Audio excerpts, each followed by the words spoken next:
Kembali lagi disimak Sinama Emak bersama Senita. Saya Rika. Di episode kali ini di sore yang mendung, kita akan ngomongin sesuatu hal yang ini yang panas. Waduh, Yang panas, judulnya tema kita hari ini adalah kenapa kita susah menerima kritik. Jawab kenapa? Bukan kritik. Kalau keripik mah mau ya? Mau banget. Kalau kritik nih agak susah nih. Susah ya. Kenapa coba? Kenapa? Loh, tuh kan Nah, langsung nanya ditodong kan. Kenapa ya? Sebenarnya belum lama ini gue lagi nyetir dikritik sih sama penumpang sebelah ya, Boy ya. Navigator.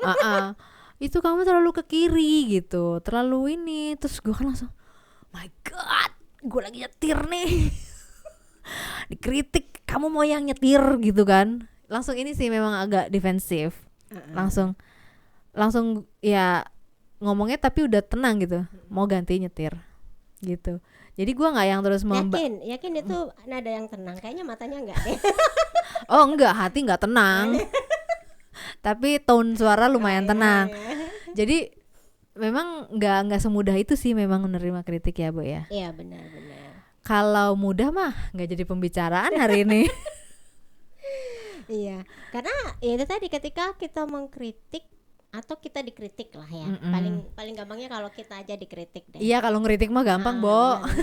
Kalau kita yang dikritik, kenapa sih kita susah menerima gitu kan? Iya. Ada banyak faktor sih. Salah satunya misalnya nih, karena dulu sering dikritik. Apa waktu kita kecil gitu? Waktu kita kecil misalnya. Oke.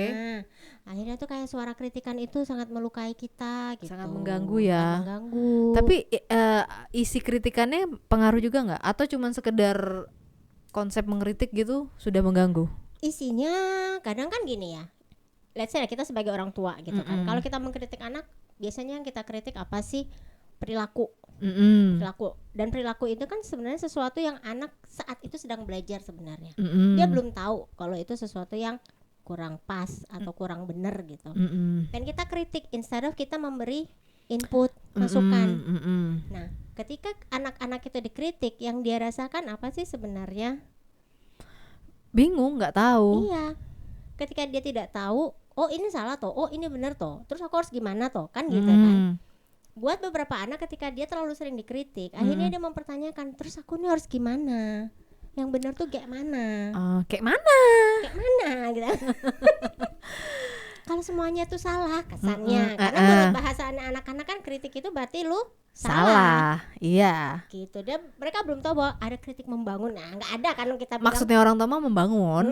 Cuman jatuhnya enggak gitu. bangun. Enggak bangun. Nah, kadang-kadang cara-cara seperti itu yang kadang kita lupa ya sebagai orang tua bahwa ketika anak pun melakukan kesalahan atau bukan melakukan kesalahan, saya melakukan sesuatu yang tidak sesuai, ya instead of mengkritik keras, ya dikasih tahu aja caranya. Kan sesederhana itu ya, kalau mereka masih dalam proses mencari tahu, masih belajar, kan dikasih tahulah caranya gitu. Tapi yang muncul awal biasanya apa? Kok gitu sih? Jangan kayak gitu dong. Langsung jelek kalimatnya negatif ya. Iya. Itu misalnya berlaku sama anak kita yang masih kecil, yang belum sempurna nih, saraf-sarafnya nyambung segala macem. Tapi untuk orang yang sudah dewasa pun susah menerima karena ya itu tadi pola itu mungkin masih tertanam. Oh, pola itu masih tertanam. Dia belum bisa melepas. Oh. Itu adalah salah satu bentuk apa ya? Kalau dibilang sesuatu yang traumatik ya, pasti ada anak-anak yang kadang-kadang over criticize. Itu membuat dia sebenarnya jadi merasa kerdil kan. Betul. Nah, orang yang merasa kerdil ini Setuju akan merasa sih. tidak cukup. Whatever I do, tidak cukup pantas, tidak cukup baik, tidak cukup bagus gitu. Akhirnya apa? Ketika ada yang mengkritik, dia had enough gitu. Kayaknya aku udah deh. Udah cukup deh, dari dulu orang mengkritik gue, bisa nggak sekarang aku tidak dikritik? Oke. Ada, ya itu kayak dulu bilang tadi kan, cenderung defensif akhirnya. Iya.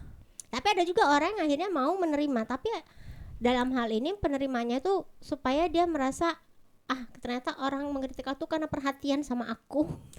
Oh, itu Bo, defense-nya orang apa? Ini orang-orang terkenal di YouTube. Iya.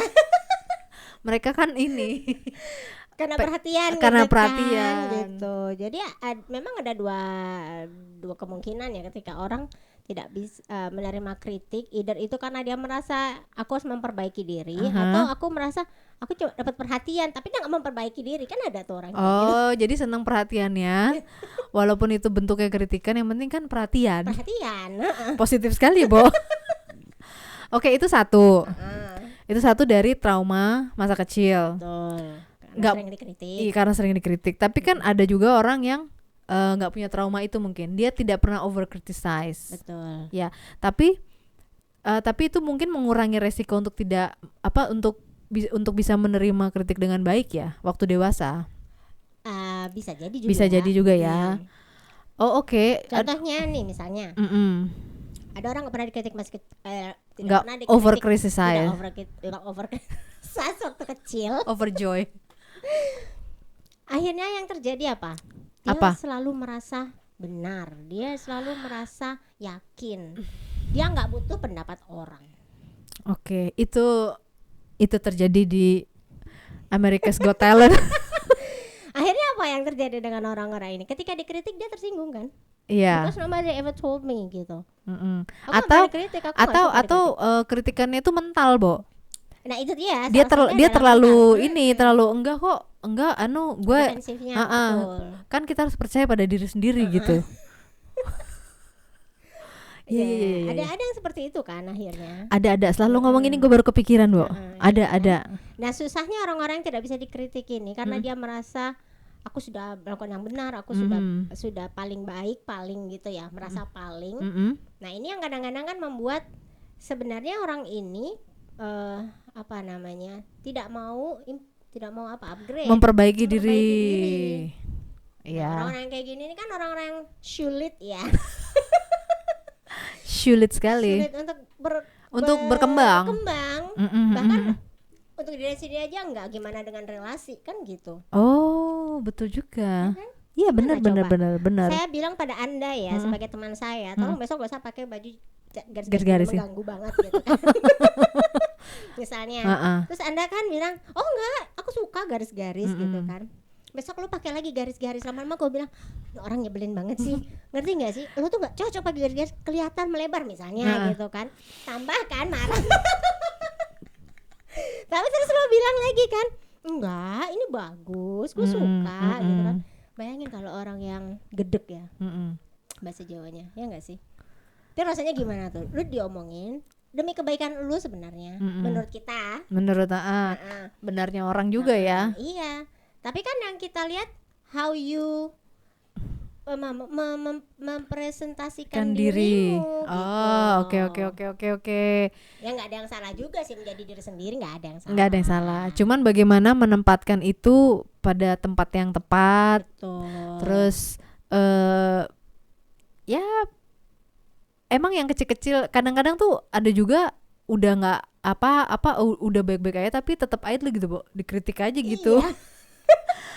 Misalnya penampilan udah bagus, terus ternyata pakai garis-garis, lu garis-garis nggak cocok gitu.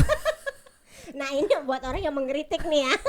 Nih orang buat yang benar-benar. Orang mengkritik ini kadang-kadang emang itu kacamatanya kan. Bagus menurut dia doang, jadi dia suka banget ngeritik. Dia sendiri nggak bisa ngeliat diri dia, coba. Iyalah, kan iya gitu. ada banget. Jadi gini, kenapa orang sulit menerima kritik? Itu pertama tadi karena ada traumatik ya, karena over criticize. Pun semasa kecilnya tidak nggak mengalami over criticize, dia merasa terlalu pantas, terlalu pede, semuanya serba terlalu juga. Oh, jadi dia tidak mendapatkan sesuatu yang terlalu dari luar, tapi dia melahirkan sesuatu yang terlalu. Iya kan, Bu? Jadi maksud gue ngeimbanginnya gimana gitu loh, supaya yang dari luar juga nggak terlalu, supaya dia tidak terlahir untuk tidak terlalu. Ya nggak sih, Bu? Iya. Jadi kritikan tetap ada supaya mereka tumbuh terbiasa untuk bisa menerima kritik, supaya mereka juga tidak merasa terlalu you're not that special gitu misalnya. Iya kan, Bo? Karena ternyata di muka bumi ini nggak ada orang spesial ternyata. Gak ada. Semuanya sama aja baik-baik. Maksudnya ya biasa aja gitu loh. Bener-bener. Nggak ada. Jadi orang yang terlalu pede, yang terlalu apa, dia pikir mereka dia spesial, kepentok, terus nggak bisa menerima kritik, malah stres sendiri ya, Boy ya. Iya. Benar. Jadi ininya gimana ya? Menyeimbangkannya. Hidup ini tuh bukan harus baik, harus sempurna, harus gimana, harus seimbang. Harus seimbang. Iya benar-benar. Iya kan? Terus menyeimbangkannya bagaimana gitu.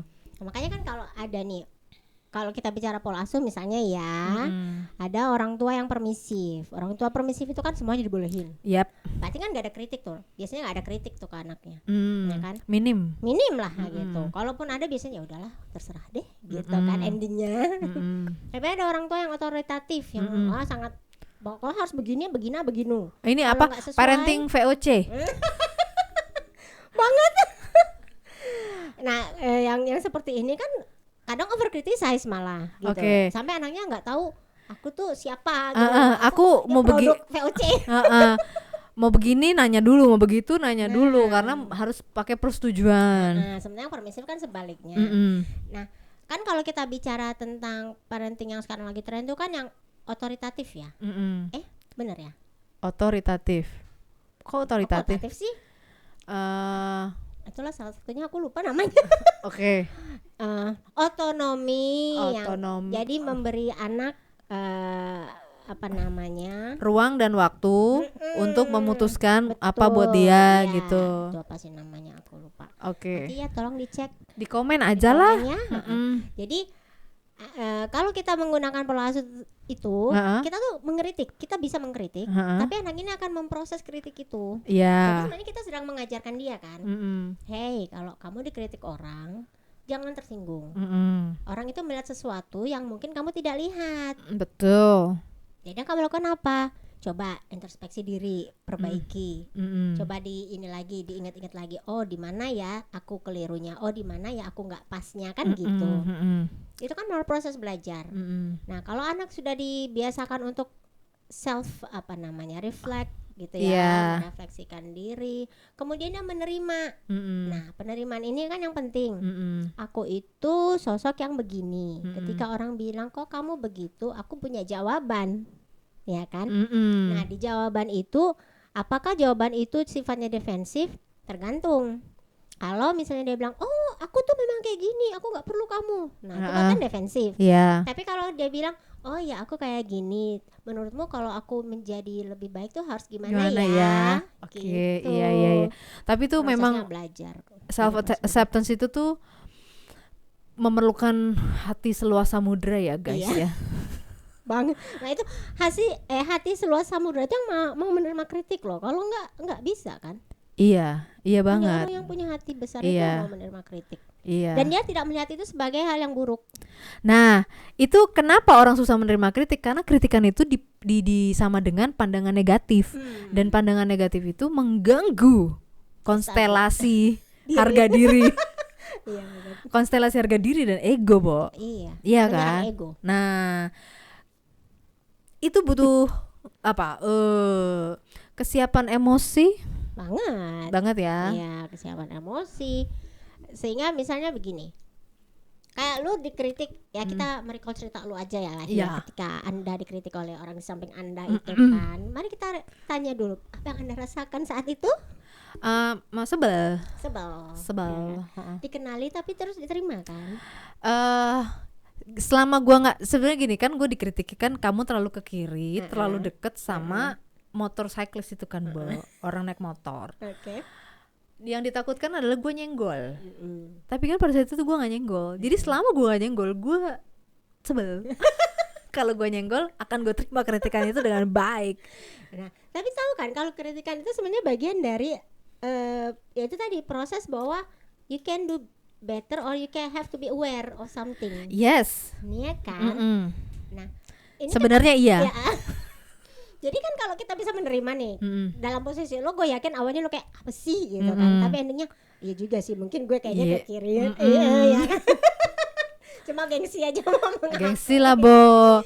Kan sopir senior di rumah. Jangan salah, kita menghabiskan berapa jam di jalan? Berjam-jam. Nah, akhirnya kan kalau kita sudah menerima, itu kan tidak sesuatu yang menyerang gitu loh. Tidak sih, soalnya enggak, kalau kepalanya udah dingin nggak defensif gitu, akhirnya oh ya demi itu juga ya, demi sekeluarga, namanya juga naik kendaraan ya kan, nggak cuman gue doang gitu. Iya, demi keselamatan, demi kebaikan lah gitu. Jadi kan kalau dirimu ternyata sudah bisa menerima kritikan itu bukan sesuatu yang menyerang secara pribadi kan sebenarnya. Bukan. Akhirnya bukan. Iya, itu tadi kita lihat perspektifnya aja dulu. Berbeda dengan orang body shaming. Kalau body shaming kan secara pribadi ya. Personal banget. Iya. Tapi kalau kita bicara caramu, perilakumu, itu bisa menyebabkan apa? Bisa mempengaruhi orang lain atau situasi di lingkunganmu. Nah, itu berarti kan lebih yang diserang memang bukan personal. Iya. Gitu. Iya, itu dia.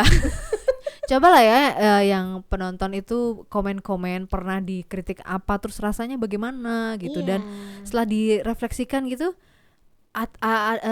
langsung muncul gini, oh iya benar juga gitu. Kadang kita butuhkan tuh apa sih sebenarnya ketika ada orang ngeritik? Yang kita butuhkan sebagai yang menerima kritik apa ya? Apa ya, Bo? Yang kita butuhkan sebentar. Oh, untuk refleksi, untuk cari. Jadi tidak reaktif. Oh, supaya nggak terjadi konflik. Itu dia. Tidak terjadi perang mulut. Oh, supaya tidak terjadi konflik. Ketika lo menerima kritik, mendingan lo stop dulu. Dengarkan dulu. Untuk dicerna. Perhatikan dulu, cerna dulu kan gitu. Lu tadi kan berhenti dulu kan begitu lu dikritik sama orang di samping. Terus kan dalam hati lo doang kan ngedumel ya. Yoi, panasnya dalam hati. Panasnya dalam hati kan, tapi tidak langsung kayak apa sih? Iya enggak, cuman muka gue doang sih. Berasa gitu nyata. Cuman enggak keluar dari mulut karena ya kita sudah belajar ya, Boy ya. Tapi it's okay gitu loh. Artinya kan kita memang butuh pause sebentar. Ntar dulu nih. Kok gue dikritik ya? Gitu. Kok gue ditegur? Biasanya kan bahasa. Iya. Kok gue ditegur sih? Betul. Gitu. Jadi pause sebentar, berhenti, dengerin. Walaupun kadang-kadang rasanya kalau kita makin dengerin itu makin pedes ya nggak sih? Kok jadi gue kasih kesempatan dia untuk ngeritik dalam-dalam ya? Ini disinilah time is heal, apa sih? Apa tuh? Waktu itu menyembuhkan, itu tuh di sini gunanya. Iya benar. Di pause ini. Jadi karena lo didinginkan oleh waktu. Jadi lo nggak meminimalisir konflik. Iya. Gitu. Oh my god. Simple ya kedengarannya. Tapi sumber konflik itu rata-rata karena dikritik ya nggak sih? Masakan lu kurang asin, dibilangin. Sebenarnya di sini nggak ada ini ya. Tapi gini, Bo, ini kan kenapa sih orang susah menerima kritik? Itu kan dari yang penerima kritik ya. Karena kita kan memang nggak bisa ngontrol yang di luar. Betul. Si pemberi kritik. Iya. Tapi kalau misalnya hubungannya kita dengan anak yang masih bisa kita kontrol nih, itu sebenarnya tepat gak sih kalau misalnya anak kita bilang tapi ngomongnya nggak gitu? Tepat aja ya. Jadi dia cuma pengen membangun komunikasi yang cocok buat dia. Coba perhatikan anak-anak kalau ngeritik balik, yang dikritik apa sih? Bukan konten yang kita kritik loh. Caranya. Mereka tuh caranya, tone-nya, iya kan? Berarti kan apa? Perilakunya, ekspresinya. Bukan kontennya. Bukan. Iya. Berarti kan mereka menerima konten itu. Bener. Yang nggak mereka terima apa? Caranya. Ekspresi kita. Gitu. Itu di lingkungan yang bisa dikontrol ya. Betul. Antara kita dengan anak kita. Betul. Dengan kita dengan. Tapi di luar juga berlaku. Coba kalau lo ketemu orang yang ngeritik tapi nadanya lempeng, nggak emosi. Cara ngomongnya kayak, Mbak maaf ya. Kok tadi tuh kayaknya ada agak nyenggol saya dikit. Besok tolong nyetirnya jangan terlalu ke kanan, misalnya gitu. Kan beda penerimaannya. Iya. Kalau tadi dibilangin kan, Mbak lain kali kalau nyetir jangan ke kiri, kanan. Toyor. Kan beda. Jadi sebenarnya nada, ekspresi itu mempengaruhi bagaimana orang menerima kritik juga. Tapi memang ada kritikan yang ini Bo, yang sifatnya urgent, top priority. Jadi nada suara dan bahasa tubuh itu paralel dengan apa yang disampaikan. Betul. Itu memang nggak setiap saat sih kalau pas ngeritik ya. Hanya pada saat-saat yang top priorities gitu, yang krusial. Itu memang ada sih yang nggak bisa ditawar juga dari gue. Iya, benar. Misalnya, jadi kalau misalnya ngomongnya nggak usah keras, nggak bisa, ini harus keras. Oke. Karena ini tipenya udah tipe A. Tipe krusial. Kalau cuman urusan enggak nyuci tempat bekal aja sih, ya itu kalau lakukan berkali-kali juga jadi krusial ya nggak sih? itu masih tipe C lah. Itu bisa-bisanya emaknya ya kan. Kalau kayak gua udah deh.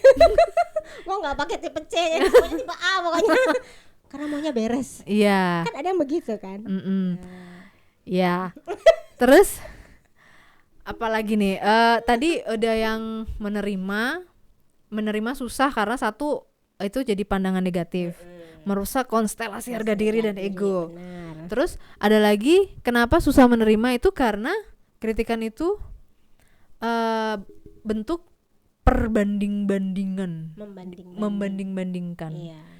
Rasanya tuh gimana? Jadi kalau orang dibandingin tuh rasanya tuh akan ini ya sih, akan ngeblok. Sering dilakukan mak-mak kan? Iya. Iya kan. Coba tuh kayak kakak rajin belajar. Kamu ngapain aja seharian? Iya. Anak langsung neng. Langsung dia bilang, iya dikit-dikit kakak.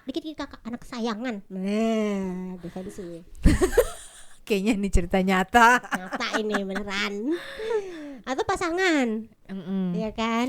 Itu loh, kamu kayak Bu RT itu loh. Pagi-pagi bubur udah jadi. Iya ya. Masakan semuanya udah jadi. Udah di udah dijemur. Rumah udah kinclong.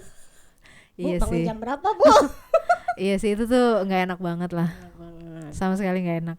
Dan itu adalah aku kemarin sempat nonton ya, ada sebuah tayangan pendek bahwa yang menghancurkan kebahagiaan itu adalah kalau kau membanding-bandingkan dirimu dengan orang lain. Udah selesai.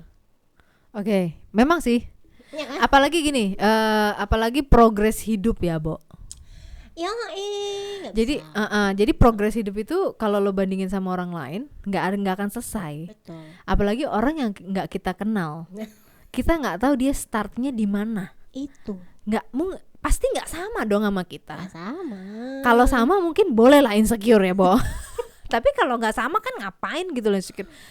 Makanya kenapa sosial media itu mengobrak-abrik kehidupan orang tuh kadang-kadang itu. Iya. Kita nggak tahu cerita penuhnya. Bener. Gitu. Yang terlihat indahnya saja. Yoi. Hasil editan. Yoi. Dan filter. Yoi. Gitu. Dan akhirnya kan secara nggak langsung nih, makanya kan penelitian kan tingkat depresi dan kecemasan meningkat ya di kalangan terutama remaja dan anak-anak generasi Z ini kan. Karena masa sih, Bu?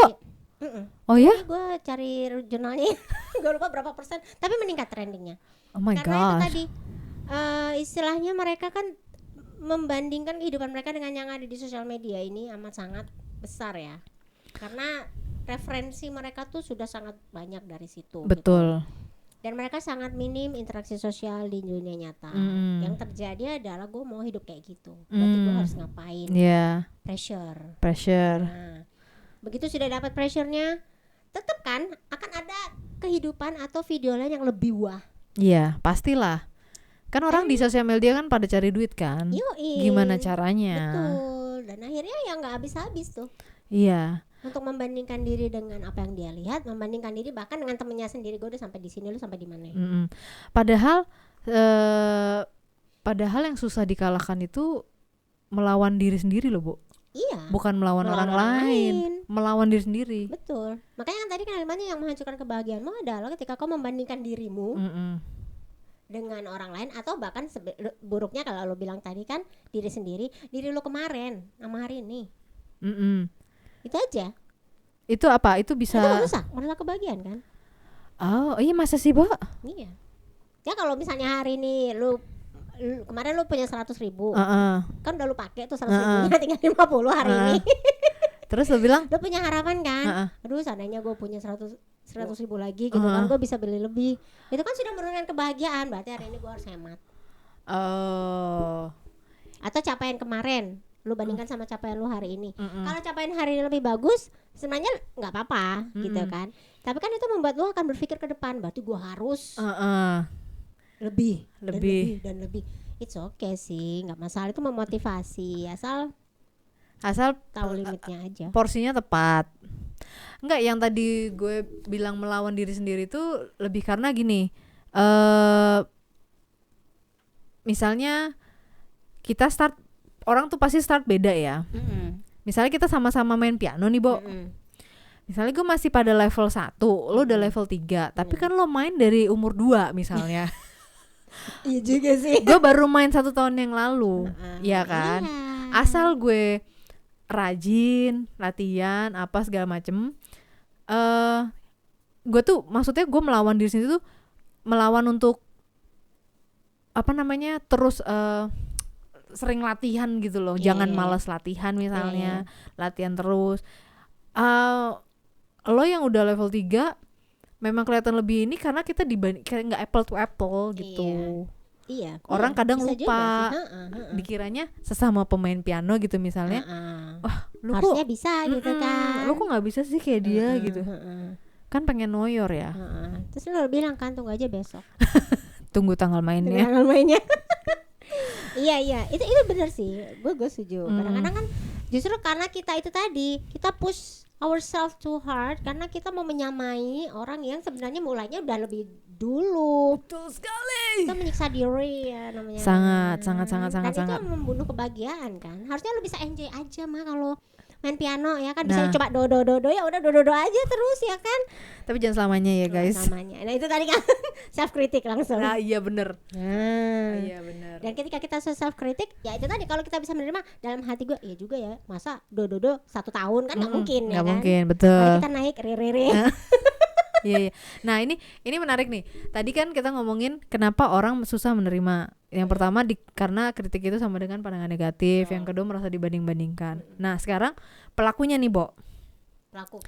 Pelaku kritik itu kan bisa diri ke diri sendiri atau diri ke orang lain kan. Benar. Nah yang diri ke diri sendiri ini misalnya kayak tadi melawan diri sendiri, tapi kalau ekstrim pun akan mengarah ke sesuatu yang tidak baik juga. Betul. Menjadi perfeksionis. Benar. Ya kan? Itu pun jadi orang perfeksionis itu adalah akibat dari over criticize kepada diri sendiri. Benar. Oh my god, setuju ya. Jadi sebenarnya perfeksionis itu bukan sesuatu yang diidam-idamkan berarti ya, bahwa sebenarnya. Janganlah. Nggak usah ya. Nggak usah. Perfect boleh, berusaha menuju perfection oke. Tapi jangan menjadikan itu part of apa ya? Mungkin kalau aku bisa bilang menjadi bagian dari hidup kita harus semua perfect. Oke. Bisa dong. Hidup itu tidak selamanya juga sempurna ya kan. Jadi itu tadi, justru kalau kita bisa mencintai, ini agak-agak filosofis ya. Mencintai ketidaksempurnaan kita sebagai sesuatu yang sempurna itu kan lebih baik. Gimana tuh, Bu, ceritanya? Mencintai ketidaksempurnaan adalah sempurna. Mencintai ketidaksempurnaan kita adalah kesempurnaan. Kesempurnaan. Iya sih, setuju. Iya. Karena memang yang sempurna itu cuman Tuhan, begitu. Ya Allah. Nah, kembali ke orang yang over criticize dirinya kemudian jadi perfeksionis. Nah, itu kan sebenarnya ada pola kan. Pola yang dia akhirnya merasa gue harus lebih baik. Jadi nggak pernah cukup gitu loh. Apapun yang dilakukan akhirnya merasa kurang atau akhirnya merasa itu tadi, ketika dia kemudian membandingkan, dia udah sampai sana loh, gue kok masih di sini, ayo push gitu. Akhirnya yang terjadi ya itu tadi, dia membuat diri dia lelah, burnout, ya kan, karena berusaha untuk jadi orang perfeksionis itu menghancurkan menghancurkan kenikmatan dari prosesnya sebenarnya. Betul, karena kan hidup ini proses kan, Bo. Benar. Hasil itu kan nggak hasil itu bonus atau nggak dihitung malah. Iya benar sih. Iya kan, nggak dihitung sama yang punya hidup loh. Enggak. Katanya. Betul. Kan yang prosesnya yang dia lihat. Yang dihitung prosesnya memang seberapa lo itu jatuh, tadi. Bangkit. Jatuh bangkit. Kan Jatuh. Bangkit. Banyakan jatuhnya. Nah, kalau misalnya dari diri ke orang lain, overkritis tadi udah ya. Si anak itu menjadi malah apa? Defensif gitu. Defensif karena terlalu sering dikritik. Jadi over criticize ataupun under criticize pada masa pertumbuhan anak itu tetap hasilnya nanti ekstrim. Iya kan? Kayak tadi kita obrolin. Bener. Oh my god. Jadi kita ini agak-agak ini loh mengganggu otak gue nih. Nah, ada satu lagi hal yang menurut aku juga bisa sering kita temukan ya. Misalnya nih ada anak ketika dia selalu sering dikritik, dia kan jadi tidak punya cukup pengenalan ke diri dia ya, bahwa aku tuh kayak gini loh, kenapa aku harus ngikutin karena dikritik gitu. Akhirnya yang dilakukan apa? Ketika dia menggunakan defense mechanism, kadang-kadang dia balik mengkritik orang loh. Oh, perilaku yang seperti itu adalah hasil dari perilaku yang sudah tertanam bertahun-tahun, dia akhirnya melakukan itu ke orang lain tanpa disadari, maksudnya tanpa sebab kan. Jadi orang yang berkritik tanpa sebab itu bisa jadi hasil coping mechanism aja dia. Karena dulu dia sering dikritik juga. Sih. Jadi gini, memang kita tidak bisa membahagiakan semua orang. Betul. Di sini titiknya. Jadi ketika orang mengkritik tanpa sebab, bisa jadi orang itulah yang bermasalah. Emang. Gitu ya? Iya. Seru loh pembicaraan kita ini ya kan. Ini lagi panas-panasnya nih. Tapi kita harus akhiri dulu. Nanti kita berjumpa lagi di episode selanjutnya, part 2 biasa. Harus rame ya, jadi kita bikin part 2. Jangan lupa like and subscribe, komen di bawah. Please. Boleh ikut-ikutan memberikan pendapat tentang dikritik itu gimana sih rasanya. Iya betul. Tolong ya di komen-komen ya. Saya Nita. Saya Rika. Sampai jumpa di episode berikutnya. Bye.